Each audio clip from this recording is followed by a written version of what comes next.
Good morning, everyone. I'm Meredith Dankos. I'm the lead pastor here at The Well. Welcome. If you are watching us online or on the app, go ahead and fill out your digital Connect card and let us know you're here. If you're in person, you can also fill out the digital Connect card on your phone. Let us know how to pray for you and what your next step is, what you might need more information on. So we're kicking off our new series on Joseph, and I love the story of Joseph. But I wanted to start off with talking about my husband first, my husband Steve, who you met a little bit earlier in the service. So maybe you are married to someone like this.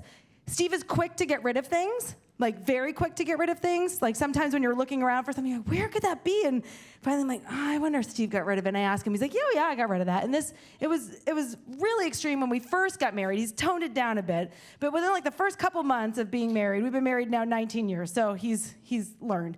But in that first few months, one of our light bulbs burned out on our lamp. And so I went to the closet where you keep the spare light bulbs, and there were none there. And I was like, where did our light bulbs go? And I turned to Steve, like, do you know where our spare light bulbs went? And he goes, I threw them out. We weren't using them. And I was like, that's the whole point of a spare light bulb, is you are not using it, and it is available for when you need it. So he's very quick to just toss things sometimes. And he's also what's known as a late adopter. You know, some of you are this too, where you're like, until like everyone on the planet is using that, there's no way that I'm going to do that. And so we stayed with my parents for an extended period of time during the pandemic. And Steve became a convert to the Sponge Daddy. Has anyone ever used a Sponge Daddy? Right? So he was like going on and on about how much he loves the Sponge Daddy. And my mother turns to him and she goes, well, you know that I sent you one of those 2 years ago for Christmas. And he's like, both of us are like, oh no, because Steve got rid of it is what happened. He didn't see a use for it, so he got rid of it. And I'm like, how's he going to answer this one? He goes, well, I'm a convert now. So, you know, he's quick. If he doesn't see a use for it, it doesn't stay around our house very long. But here's the good news. Here's the good news that I want to share with you today. God is not like Steve. God is not like Steve, right? God, and I asked him if I could say that. So, God is not quick to get rid of things, right? God is not quick to get rid of things. We're going to be in the book of Genesis for the next 5 weeks, and that's basically the whole point of Genesis, is that God is not quick to get rid of things. In fact, you could sum Genesis up like this. Just because we can't see a use for it doesn't mean that it's useless when it comes to God. Just because we can't see a use for it doesn't mean that it's useless, because God will use anyone and anything to bring about his promise of rescue and redemption. And we see that over and over again. So let's dive in to the story of Joseph. And if you have not, I'm just going to say this on the front end, if you have not read Genesis before or you've not read Genesis lately, it would be worth it this week to go and read it, because you're going to get a lot of context. I'm going to give you like a really broad brush overview, but there's a lot of history that helps make sense of the story of Joseph. So again, Joseph comes at the end of the book of Genesis. So like any good story, you kind of have to know what happened before it to really get what's going on here. So I'm going to sum up the first 36 chapters very quickly for you. So Genesis means origins, it means beginning, and it tells the story, the beginning of humanity, but even more so, it tells the origin of the nation of Israel and how Israel came to be about. And so we start off in Genesis in a garden, and we see God's perfect creation for humanity, and then we see what's known as the fall, where humanity reaches for the fruit that they're told not to. They choose to go their own way and not God's way, and then we see God promise to rescue. God promised to bring about redemption, and how he goes about that, because Genesis just gets kind of worse and worse and worse, and things, we have murder and war and strife, and then God calls a man. He calls Abraham, and he says, I'm going to make a great nation out of you. And Abraham is old, and he doesn't have children, and he's married to someone who's old, and they laugh, and they think, how is this possible? But eventually, Abraham he is the father of Isaac. And Isaac is the chosen son to carry on this line of promise. But as we'll see over and over again, Isaac is the chosen son, but Abraham has another son, Ishmael, and Ishmael is sent off. Ishmael is discarded. And then from Isaac marries Rebekah, and they have two sons, Esau and Jacob. And we're told that Jacob loved Esau, but did not love Jacob, that he favors Esau, but Rebekah, his wife, favors Jacob. So now we've got like scheming within the family. And what happens is Jacob, his name means deceiver, and he's pretty deceptive. He fools Esau into giving over his birthright, and then he fools his own father, Isaac, into giving him the blessing that is intended for Esau. And so Jacob has to flee for his life, and he runs away. And then during that time, he wrestles with God, and he is renamed Israel. And Israel means one who contends with God. So that's where we get the name of the nation of Israel. So you'll hear throughout the whole Bible that God is the God of Abraham, of Isaac, and of Jacob. And if you go back and read those stories, you'll see, oh, these are the patriarchs of this nation. They're not great. They're not awesome. They're not people that you're like, you should be like them. No, you probably should not. They make mistake after mistake after mistake. But these are the people that God chooses to use to bring about his rescue plan. God is not like Steve. He's not quick to get rid of things, right? He's like, all right, we're going to use these broken people. And from that, we get the story of Joseph. So now, Jacob is Joseph's father, which means Isaac is Joseph's grandfather, and Abraham is Joseph's great-grandfather. So when he's hearing the stories of Isaac and he's hearing the stories of Abraham, those are his family. Like, they're a close family. This is how we're introduced to Joseph. This is the account of Jacob's family line. Joseph, a young man of 17, was tending the flocks with his brothers, the sons of Bilhah and the sons of Zilpah, his father's wives, and he brought their father a bad report about them. Now Israel, who is Jacob, loved Joseph more than any of his other brothers because he had been born to him in his old age, and he made an ornate robe for him. When his brothers saw that their father loved him more than any of them, they hated him and could not speak a kind word to him. Okay, so this is a loaded introduction here, and we need a little bit of background to understand what's happening. Because in Joseph's, if you think your family's a mess, you are going to feel so much better after you leave this here today, okay? Because Joseph is Jacob's son. Jacob actually has 4 wives, okay? 4 wives. And how Jacob ended up with 4 wives is Jacob fell madly in love with a woman named Rachel, and he was desperate to marry her. And so her father said, well, you have to work for me for 7 years before you can marry Rachel. And so Jacob worked for 7 years for Laban, and then Laban tricked him and had him marry Leah instead, her older sister. And we're told that Jacob did not love Leah, right? And so Jacob is distraught. He's like, this is the wrong lady. What did you do? So Laban says, well, how about you work for me for another 7 years, and then you can marry Rachel? And he's like, okay, deal. So Jacob is madly in love with Rachel, but there's all this strife between the 2 sisters, and Leah is able to have children, and she has 4 sons, and Rachel is not able to have children. And so what does Rachel do? She gives him Bilhah, her handmaid, who's now a concubine of Jacob, to have children in her stead. And then when Leah can't have children anymore, she gets jealous, so she gives him Zilpah, her handmaid, who is now Jacob's concubine, and she has children as well. And then Rachel finally has 2 children of her own at the end, Joseph and Benjamin. Benjamin is Joseph's younger brother. He'll play a big role in this story later as we go, but in giving birth to Benjamin, Rachel dies. So Jacob's beloved wife is now dead, and so you've got 4 wives, 12 sons, an untold number of daughters, and it's a big mess, right? And they're all contending with each other. The wives have strife, which carries down into the children. So we're told that Joseph is out tending the sheep with the sons of Bilhah and Zilpah. Those are the 2 concubines of Jacob. And Joseph would be the youngest there, so he would be in a role of serving the older brothers, doing all the menial work. So what does Joseph do? He comes back and he gives a report of his brothers. We're told he gives a bad report. And that could be like, oh, he's telling on them because they did bad things. But that word, bad report in Hebrew, is often translated as slander. It's like they might have been doing something bad, but it's malicious. It's a malicious report. Like he's tattling, but he's either fabricating it or he's exaggerating it in order to make it worse. And that's really disconcerting for these brothers of Joseph because they're the brothers of the concubine. So they already have a lower status. And then Joseph comes along and he says, well, let me tell you some bad stuff about this. So makes them mad. And then what does Jacob do? Jacob goes and makes him a fancy robe. And sometimes we're told it's a robe of many colors. That wouldn't really be, they couldn't really make a robe of many colors back then. They didn't have dyes the way that we do, but it's an ornate robe. And it's a robe that would go from all the way, a long sleeve, all the way down to your ankle. It's a robe that's not meant for manual labor, right? So now Joseph, who was supposed to be in the servant role, because he's the youngest, is now elevated to what would be a manager. And what we're seeing is he's the favored son.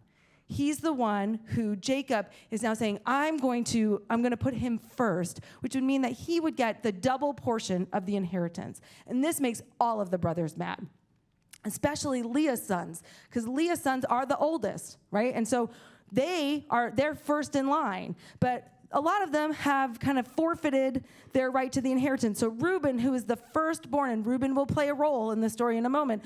Reuben, who's the firstborn, well, he lost the respect of his father because he slept with Bilhah, right? So he slept with his father's concubine, now he's out. And then Simeon and Levi, who are right behind Reuben, sons of Leah, should be in line for this inheritance.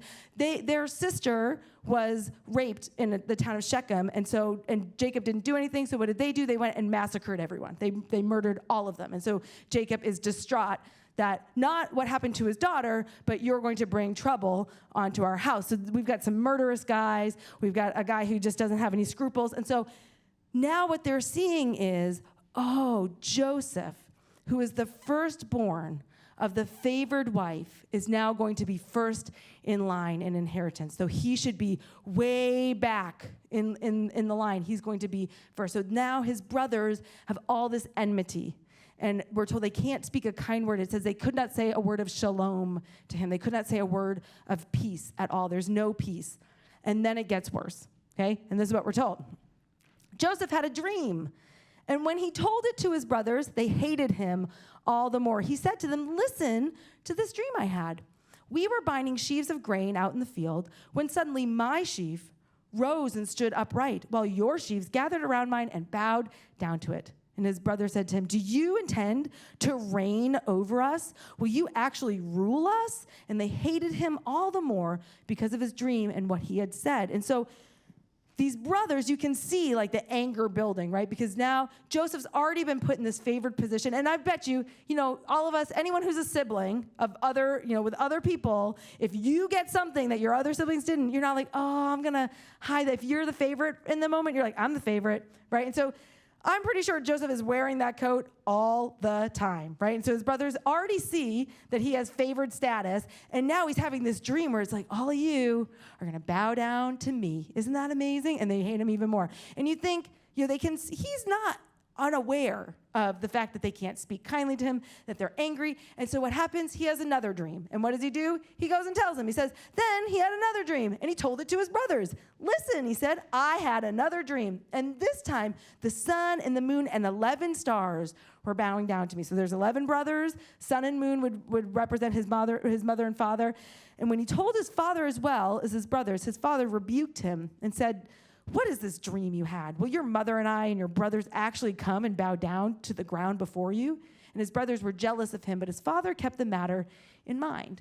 And so the second dream not only includes the brothers, it includes his parents. And this is a pretty scandalous scene that Joseph is telling them, because in a patriarchal society, parents did not bow down to children, right? There's the honoring of your elders. And so at first, Jacob's wait a second, no. But he holds on to it. Why? Because Jacob himself is a recipient of dreams from the Lord that meant something, and he knows this legacy of the promised child, because up until this point, there's been one son that carries on the promise, right? There's been one son that's going to build the nation from. We're going to see that changes with this story as we go along, but Jacob's got that in the back of his mind. Oh, maybe Joseph is the promised one. He's the one, just like me, who's going to carry on in this story. But the brothers hear it, and they're jealous, and they hate him all the more. And so you can sense that something terrible is building, right? Something really bad is about to happen. You can't have this much anger and hate and strife and not eventually have it boil over. And eventually it does. So the brothers, we're told, are out. They're tending the sheep near Shechem. And if that sounds familiar, remember Shechem is where Levi and Simeon had destroyed a whole town in vengeance for their sister. And they're tending the sheep in Shechem. And Jacob calls Joseph to him. He says, I want you to go out, check on your brothers, and bring me a report. Okay? And he has good reason to be concerned, because there's strife there. And we know that the brothers don't always make good decisions. So Joseph goes out. and he's going to find them, and he can't find them, and then he meets a stranger, and the stranger directs him to where they are, and the brothers see him a distance away, because to be really clear, Shechem is 50 miles north of where they live. So this is a 5-day journey that Joseph has just been sent off on his own. And he said, sure, I'll go out and do that. And from a distance, his brothers see him, and this is what they say. Here comes that dreamer, they said to each other. Come now, let's kill him and throw him into one of these cisterns and say that a ferocious animal devoured him. Then we'll see what comes of his dreams. When Reuben heard this, he tried to rescue him from their hands. Let's not take his life, he said. Don't shed any blood. Throw him into this cistern here in the wilderness, but don't lay a hand on him. Reuben said this to rescue him from them and take him back to his father. So Reuben has this plan of like, maybe if they don't kill him, then I can take him back and I'll get in my dad's good graces. And so Reuben convinces them to throw him into a cistern. And these cisterns were like bottle-shaped giant pits. Sometimes it says let's throw him into this pit. And they were these bottle-shaped pits that were meant to collect water. And so if you got into one, you couldn't climb out of it. So he says, let's just leave him here. We won't kill him. Like, we won't shed his blood. We'll just leave him here to die of thirst, hunger, and exposure. Like, that's much better, right? And so that's the plan. And then we are told this as he comes along. So when Joseph came to his brothers, they stripped him of his robe, the ornate robe he was wearing, and they took him and threw him into the cistern. The cistern was empty. There was no water in it. As they sat down to eat their meal, they looked up and saw a caravan of Ishmaelites coming from Gilead. Their camels were loaded with spices, balm, and myrrh, and they were on their way to take them down to Egypt.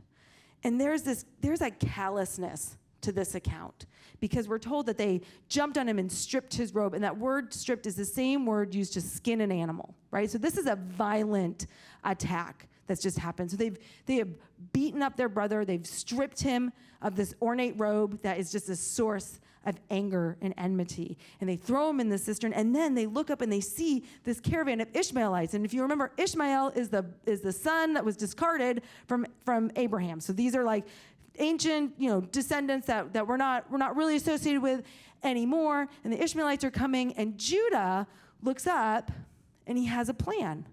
And he says this. Judah said to his brothers, "What will we gain if we kill our brother and cover up his blood? Come, let's sell him to the Ishmaelites and not lay our hands on him. After all, he is our brother, our own flesh and blood." And the others agreed. So they're in the middle of eating lunch after they've just beaten up their brother, thrown him in a cistern, leaving him there to die. They look up and Judah's like, I know, let's sell him instead. And so they do. They sell him for 20 shekels of silver, which is the going rate of a slave, right? So they take their brother and they sell him as a slave.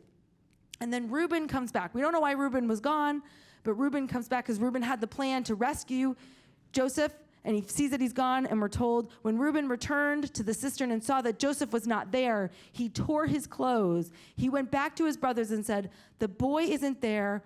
Where can I turn now?" And that's a really important question, because Reuben doesn't say, where is he? How can we go and rescue him?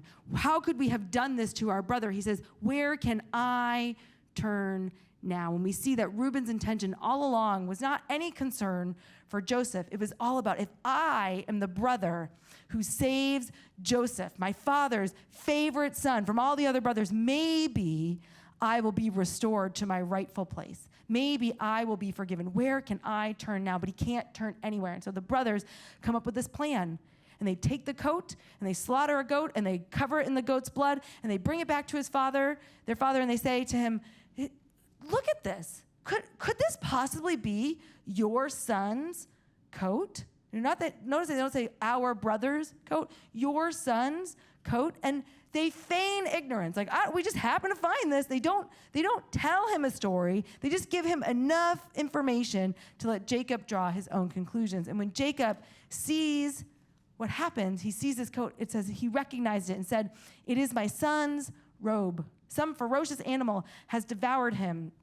Joseph has surely been torn to pieces." And then Jacob tore his clothes and put on sackcloth and mourned for his son many days. All his sons and daughters came to comfort him, but he refused to be comforted. "No," he said, "I will continue to mourn until I join my son in the grave." And so his father wept for him. And so if the brothers thought, if we just get Joseph out of the way, if he's not just caught up with this favorite son, then maybe he will turn his affections back to us. But that's not what happens. In fact, their decision undermines everything they want because they lose what little left they had of their father. There's no comforting Jacob. He's distraught, and he says, I will not be at peace until I'm reunited with my son in the grave. And so everything they hoped would happen is just completely destroyed. And we're told at the end of this chapter that Joseph is sold into slavery in the house of Potiphar, which we will read about that next week. But imagine Joseph. He started his day. He was clothed as a prince, right? And royalty, thinking he's the best thing around. And by the end of the day, he's stripped, he's beaten, he's been thrown into a cistern, he's been betrayed, he's been sold into slavery. He's alone in a land where he doesn't know the language. He doesn't know a soul. He has no power, no position. There's no one to help him. This is a story of hate, and this is a story of tragedy. This is a terrible story. When we put ourselves in Joseph's position, we think this would be the worst thing. In fact, to sell someone into slavery at that time was the same. It was a capital offense. It was considered the same as murder because you have stolen someone's life from them, right? So this is a tragic story where we clearly see, and it helps, it's fitting in Genesis because Genesis introduces sin and shows us the snowballing of what sin does, and we see the accumulation of what sin can do in a family and in an individual. So it's a tragic story, but it's also a foundational story for the nation of Israel because hundreds of years later, Israel, Joseph is gone into Egypt. Israel is going to be enslaved in Egypt and is going to be delivered from Egypt, which is called the Exodus. And this is the story that creates the whole nation of Israel, that is foundational for their identity. God will say over and over again, I am the God who delivered you from slavery.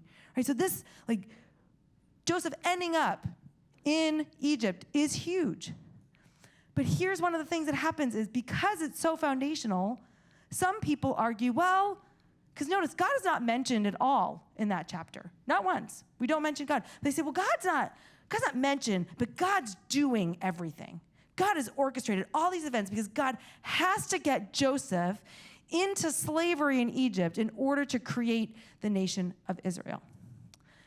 But if we step back from that, we would say, is God steering people towards evil and ill decisions in order to accomplish something? Does God really need Joseph to go and be removed from his family and beaten and sold into slavery? Is that what God needs to do to fulfill his purpose? And when we think that it is, we fall into what is known as the blueprint worldview. And the blueprint worldview is life is a blueprint, and it's all laid out. God is behind every single event. You might not understand the plan, but God understands the whole plan. And so you haven't made a single decision that God isn't behind, right? So God is behind all the good stuff, and God is behind all the bad stuff. And we might think that it's bad, but it might be good because God's behind it and God's doing it. And we think, okay, but that worldview falls short. It's incomplete because, yes, God is sovereign and God is always at work. There's nothing that God is not at work in. But the blueprint worldview assumes God is the only will at work. God is the only one that can will anything. But if you've been here for any period of time, you've heard me say that's not how God set up the world. God chose to say, he could have set up the world that way, that he just gets his way all the time, and that's it. But God chose to set up the world in a way that we get a say and spiritual forces get a say. And so we can choose against the will of God. God has made it so that he doesn't always get his way, that we don't always do what he wants, which is precisely what we see in this story, that we see people over and over again choosing not the way of God, but choosing their own way. And this is what's known as the conflict worldview. And the conflict worldview says that evil and good are in conflict. And even though evil has ultimately been defeated in Jesus, right now, it still has a say. Right now, it still has influence, and it's still at work. Greg Boyd says it really well. He says, it's one thing for God to use the evil intentions of people who have freely chosen evil, such as Pharaoh, Judas, and Joseph's brothers, but it's quite another thing for God to predestine people to have evil character or steer people to evil against their will. Scripture never records God doing the latter. though it provides many instances of God doing the former. So God does not cause or will evil intentions or actions. And we cannot hear that enough. God does not cause or will evil intentions or actions. That God is not behind sinful things. That's just not who he is. That's not consistent with who we see, especially who we see in Jesus. And that's the clearest picture of who God is. Jesus never uses sin to make a point. Jesus never uses something that is evil to make a point. Jesus opposes evil at every single turn. So that is inconsistent with God's character. But God is not like Steve. God is able to use anything, right? Just because you don't see a use for it doesn't mean it's useless when it comes to God. God is able to continually use broken people who make bad decisions over and over again to fulfill his purposes. Again, Greg Boyd says it like this: had the brothers' moral character developed differently, God would have had in place a different plan to get Joseph and them into Egypt. Because we finite humans cannot conceive of how God can accomplish his ends without coercion, some conclude that God must have planned the brothers' betrayal all along. So if God didn't will Joseph into slavery, what's happening in this story? Why is it playing out the way that it is? And what we see here are people using their will to choose sinful paths. Every single person in this character. Some people like to hold Joseph up as if like he was pure and blameless. No. Every single person is choosing to go their own way. It's what is often called the dark side of their personality. That's what Gary McIntosh and Samuel Rima in their book, Overcoming the Dark Side of Leadership, they call this the dark side of your personality. And they describe it this way. The dark side, though sounding quite sinister, is actually a natural result of human development. It is the inner urges, compulsions, and dysfunctions of our personality that often go unexamined and remain unknown to us. Right? And so the dark side is it's the shadows of your personality. It's the things that often you try to keep hidden or sometimes are unknown to yourself. You know, it's when we're not acting on our best behavior. And we all have it. It's just part of being human. And they say the way we get a dark side is we have the raw materials that go into fallen humanity. So we have pride, we have selfishness, and self-deception. Those three elements, pride, selfishness, self-deception, are just innate to all of us because we are infected with sin. But in addition to that, we have our experiences and our influences. And those together uniquely shape each of our dark side. And when we talk about our experiences and our influences, they can be the large tragedies in your life. If you had, parents get divorced or abuse or, substance abuse, any of those things, right? They can be the large tragedies, but they're also the small tragedies. The small traumas, like you didn't get invited to sit at the lunch table when you were middle school, right? Or a teacher made a passing comment to you, or a pastor said something, or a parent said something, or you just didn't measure up to your sibling, whatever that is. They're the large traumas and the small traumas, and all of those taken together create these wounds that sometimes we act out of and we lead out of, whether we realize it or not. And sometimes it's we're trying to prove something to ourselves or to others, or sometimes we're trying to avoid something. Like I'll never feel that again. I'll never be in that type of situation again. And when that takes root, and all of us have it, none of us are immune from it, it starts to create damage when we lead out of it. Here's some ways that your dark side can show up. It can be always needing to be in control.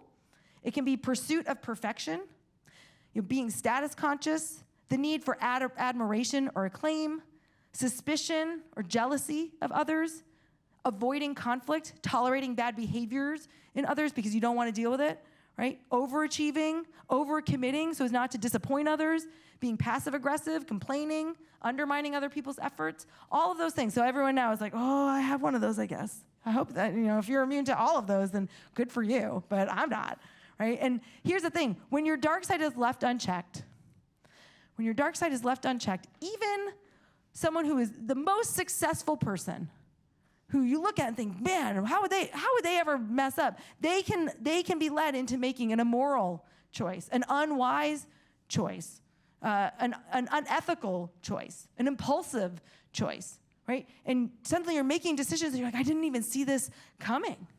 And again, they say, in short, any behavior that seems to overpower us as well as any urge or motivation that seems to uncontrollably drive us, is a possible sign indicating the presence of our dark side. Your dark side can drive you. Sometimes it's malicious, sometimes it's ignorant, but when it shows up, it doesn't always bring good stuff about. And that's what we see in the story of Joseph, is each person, no one is immune. Each one of them has given over to this dark side of their personality, and we see damage and hurt come out from it. So let's look at this. So we have to start with Jacob first, because Jacob's favoritism is what poisons the well. It is Jacob's favoritism that sets up the enmity, and he out of anyone should know better than this. Jacob, out of anyone, should know how painful it is to have a father choose one son and not the other, to feel loved by one person and not another. That is what happened to Jacob. Isaac chose Esau, and Jacob had to worm his way in there and try to get his father to bless him and care for him. And so what does he do? He passes that on. He passes that. He continues this generational sin. We saw it with Abraham, with Isaac and Ishmael. We see it with Isaac, with Jacob and Esau, and now Jacob is doing the same thing. And Jim Wilder talks about how each one of us have holes in our development, things that we didn't quite get. But he says over generations, they become cumulative because you can't pass on what you don't have. And so we just see it get worse and worse and worse as it goes along. So his favoritism does this, but also his ignorance and silence.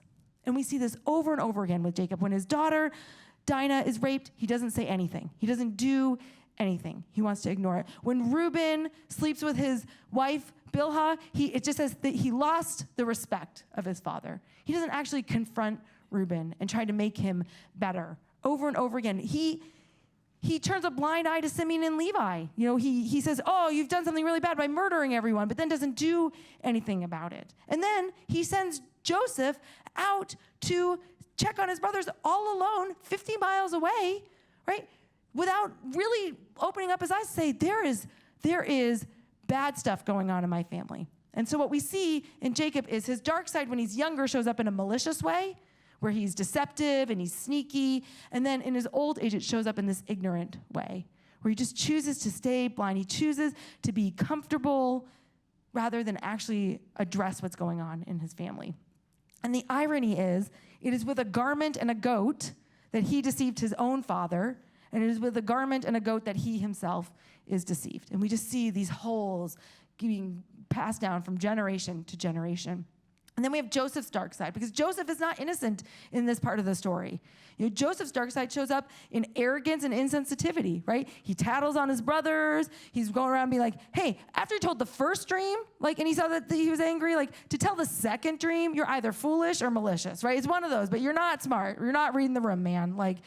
Take a step back, right? And so he's wearing his coat. He knows that he's the favorite. And even his arrogance shows up where he says, sure, I'll go out and see my brothers 50 miles away, 5 days away from you. I'm the favorite. What are they going to do, right? He just assumes he's untouchable. And so we see the raw materials there at work with Joseph of pride, of selfishness, and self-deception. Thinking, I know what's happening here, but he doesn't. And then we have his brothers. And when it comes to his brothers, this is where we see the malicious side of the dark side. And what's interesting is this story is written in such a way that you can understand the brothers' anger, because they have been told over and over again, you're dispensable. You're expendable. So when Jacob is going to see his brother Esau, who he has fled from, because Esau vowed to murder him, right? And he's coming back from leaving Laban, and he's terrified of what his brother's going to do. What does Jacob do? He sends Leah and Bilhah and Zilpah and all their children in front of them, and he keeps Joseph and Rachel behind in the safe place. And he didn't know what Esau was going to do. He said basically what he said to all of his other sons is, it's okay if you get murdered. It's okay. I'm going to send you out first. I don't know what's waiting you, and you go first, and if he kills you, great. Then I'll know what's happening, and I can keep the one that I love safe. So they've been told this message over and over again. And what they do is they start to feed on each other's anger and bitterness, and it grows more and more into hatred.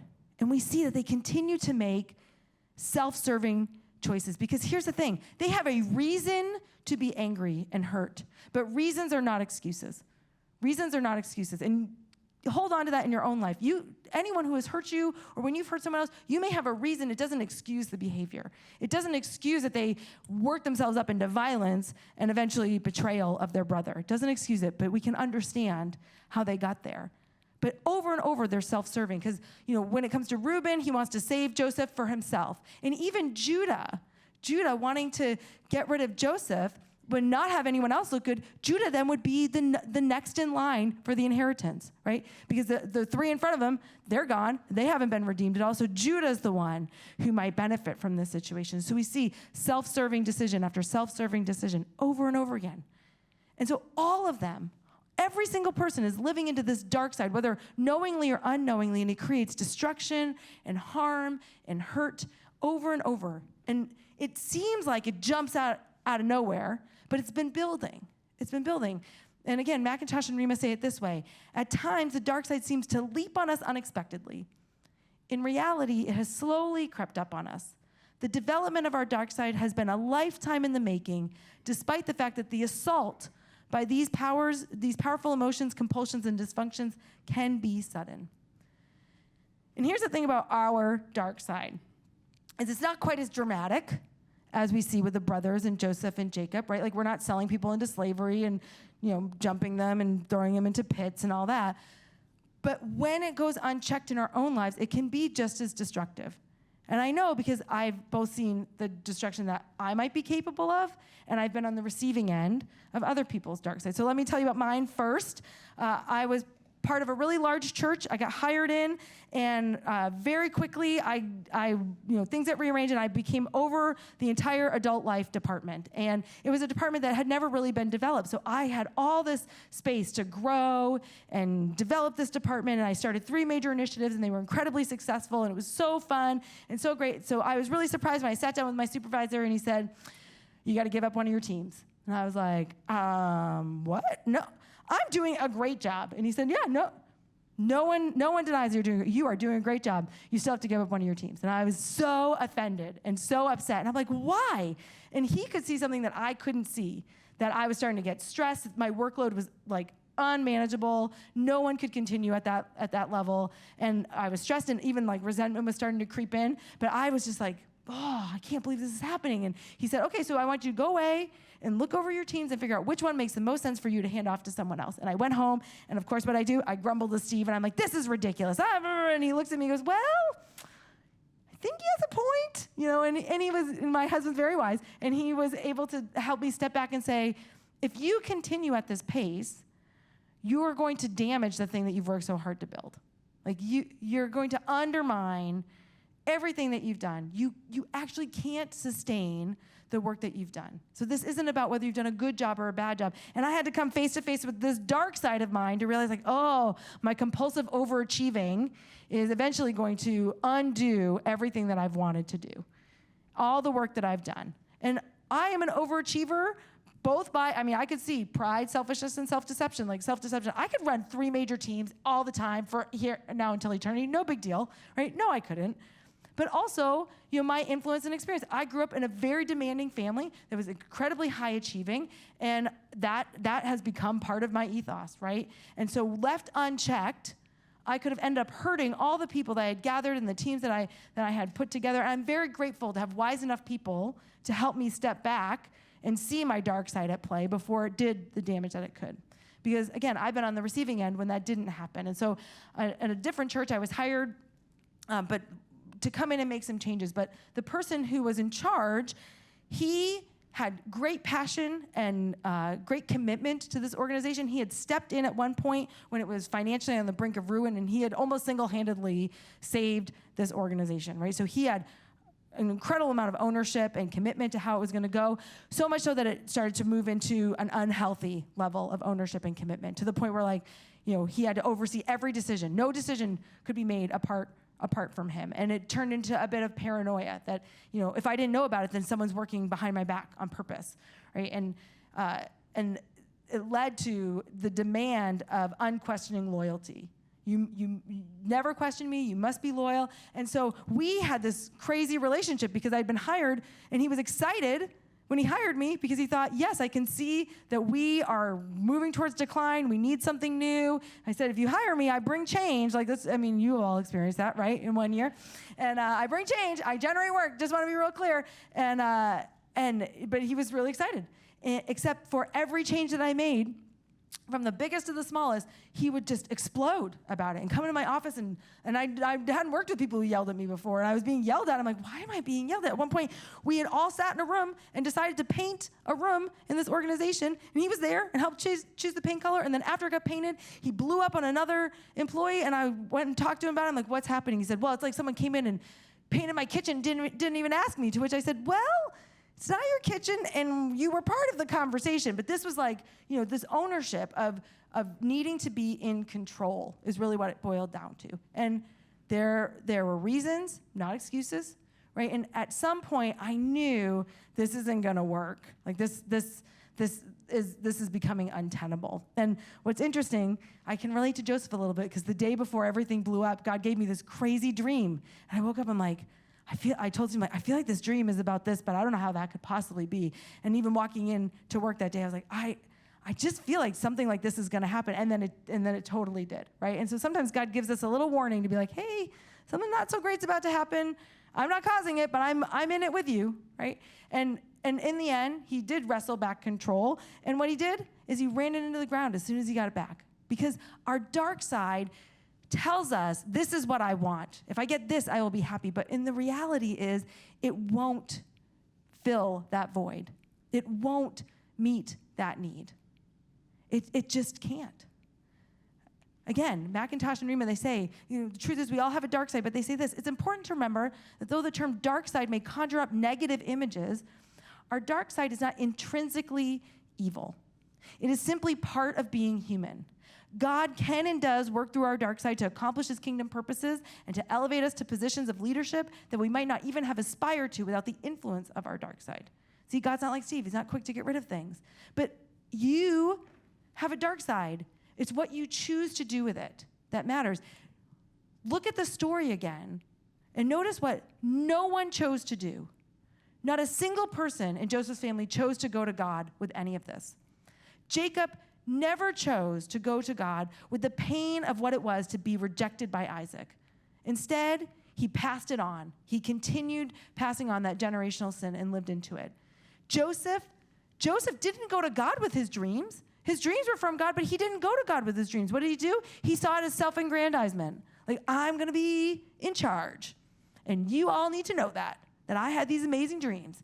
And the brothers, none of them went to God with their pain and their hurt. Instead, they assume if Joseph gains, then I lose. It's a zero sum, right? So we have to get rid of him because he's a threat to who we are. But again, just because you don't see something as having a use doesn't mean it's useless to God, right? God, this is the good news of this story. Like, imagine what the story would have been if one of them had turned to God, right? None of them did. They all go this selfish way, and God still doesn't get rid of them. God doesn't say, well, these jokers are done. Let's start again. Like, let's get a new batch of people who just aren't as terrible. He says, okay, I'm going to keep working with all the broken mess here. These broken people, this broken family, all these bad decisions. I'm going to continue to work because God is always at work, willing the greatest amount of good in any situation. Just because you don't see a use for it doesn't mean it's useless. And Joseph eventually sees that. And we'll get here in a few weeks, but at the end of the story, it's so important to know the end, even as we read through the rest of the story. Because at the end, Joseph does eventually reunite with his brothers. And this is what he says to them. He says, you intended to harm me, but God intended it for good. God can take something that was intended to harm and hurt and destroy, something that is not good, and he can turn it and make it into something good. He can work good through anything. God is always at work, willing the greatest amount of good. So God does not cause evil things. God is not in favor of evil choices. But nothing is outside of God's realm. God can work through anyone and anything. He's not quick to get rid of things. And so same with your dark side. it's what you choose to do with it. You might see all those things and you think these are useless. So I keep trying to hide them and push them away and get rid of them. Well, maybe they're useless in the form that they are right now, but God is in the business of transforming things. And so when we bring it to God, what you might not see a use for, God can eventually make into something useful. That's the whole point. Nothing is wasted in the kingdom of God. Nothing. Your pain, your bad decisions, your heartache, your suffering, God doesn't necessarily cause it, but he's not going to waste it. He will use everything to bring about redemption. That's what we see in Joseph, and that's what we see in our own lives. So what can we do to allow God to start to transform these things that maybe we feel like they're useless? Because it's not useless just because you can't see the use for it. There's 3 things and how our dark side can be redeemed. And it's acknowledge, examine, and surrender. So the first is to acknowledge. We need to accept that it's there. This is not about shaming yourself and, berating yourself for all the bad things that are part of who you are. It's just part of being human. We all have these things that are underdeveloped. We all have these wounds that we're carrying around. It's just part of it.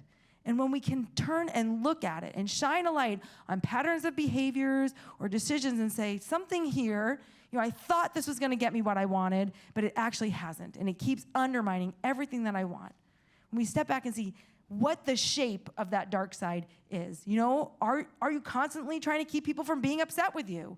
All the time, so you'll do anything so no one's upset with you, right? Are you always overcommitting? And so someone wants to have lunch with you, and you're like, I'm not free for the next 5 months. So sorry, my calendar's already booked, and I already double booked 5 other things too. So are you that person who's just always saying yes?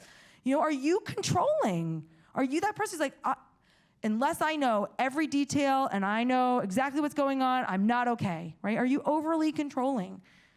Do you naturally imagine doomsday events all the time? And you're like, well, if I plan it, if I imagine it, then it won't catch me by surprise. Like, all of these are dark side things. All of these are. So, it's just part of being human. So we have to acknowledge that it's there, but then we also have to examine. And examine is to see how it got there. We all have pride, selfishness, and self-deception, but what we're talking about is what are the influences and experiences that have shaped you? What feelings or experiences are you trying to avoid? What comments stuck with you when you grew up? Who are you still trying to please, whether they're alive or not, or someone that you even see anymore? And you're like, well, I still want them to accept me. They don't even know who I am or where I am. Is it that still that same middle school group of kids that you're like, if they accepted me, then I'd be acceptable? Right? Who are you still trying to please? And the truth is, these wounds happen in our families. They do. And sometimes we have bad families. And sometimes we have great families. But none of us have perfect families. Every family falls short. And it's the difference between intention versus impact, right? That just because someone had the impact that it hurt you didn't mean they intended to hurt you. For example, the other day I was cooking in the kitchen and suddenly all the lights went out. And I was like, what? Why are the lights out? And Steve turned around and he goes, oh, sorry, I hit the wrong switch. I'm like, well, can you put on the right one? He said, well, I didn't mean to hit the wrong switch. Like, the intention was not to turn off all the lights in the kitchen. The impact was that he did, right? And so when you think about intention versus impact, this is not about blaming people, right? That's not what we're here to do. We're not here to blame people.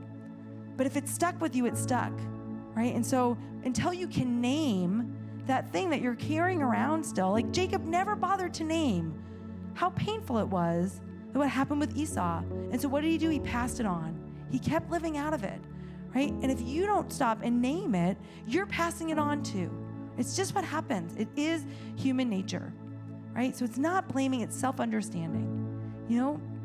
What are the expectations that are driving you, whether it's something that an expectation you've given yourself or an expectation from others?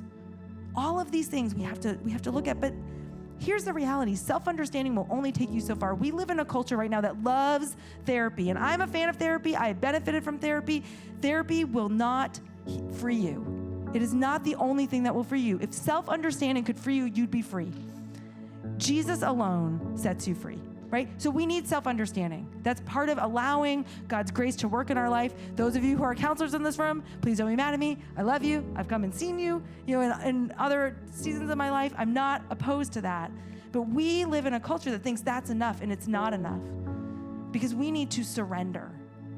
We need to surrender to a God who is bigger than us, a God who knows more than we do, a God who is always on our side. And to surrender means that we trust. It means that we trust that God is at work. Because here's the thing, no amount of success is ever going to heal me, right? There's no amount of achievement where I will feel like I have arrived.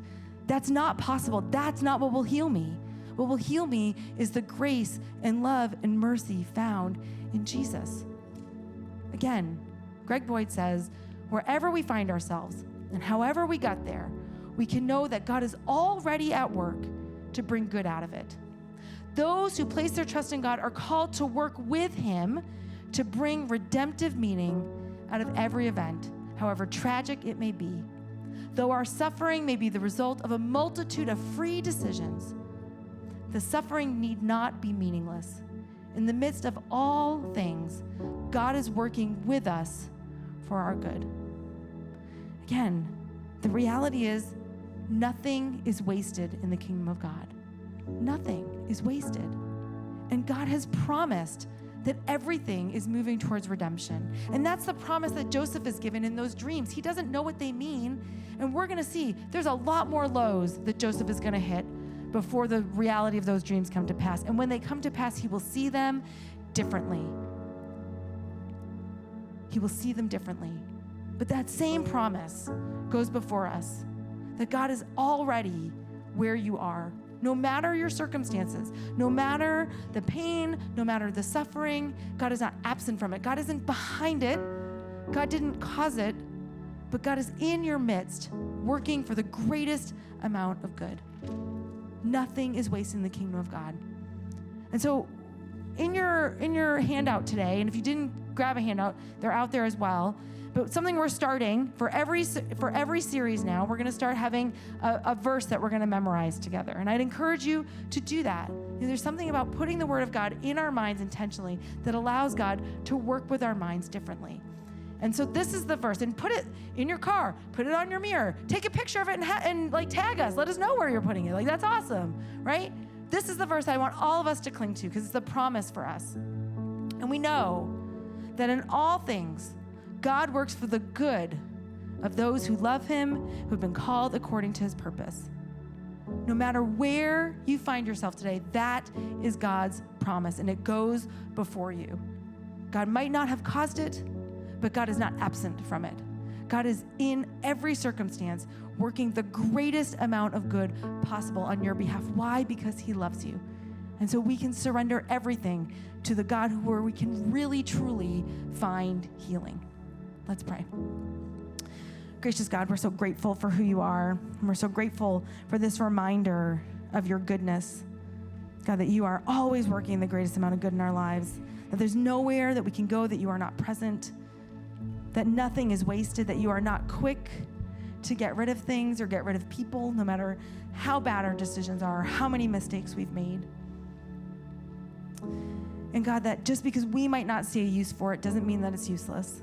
Because you are transforming us and changing us and healing us and setting us free. So give us the courage to acknowledge that dark side, to examine where it came from, and to surrender it to you so that you might do the work that only you can do. Because you've told us, Jesus, that you have come, and it's for freedom's sake that you have set us free. And so we're so grateful for that. Help us to live into that and cling to that, and to remember that we know that you work all things for the good of those who are been called according to your purpose and who love you. In Jesus' name we pray.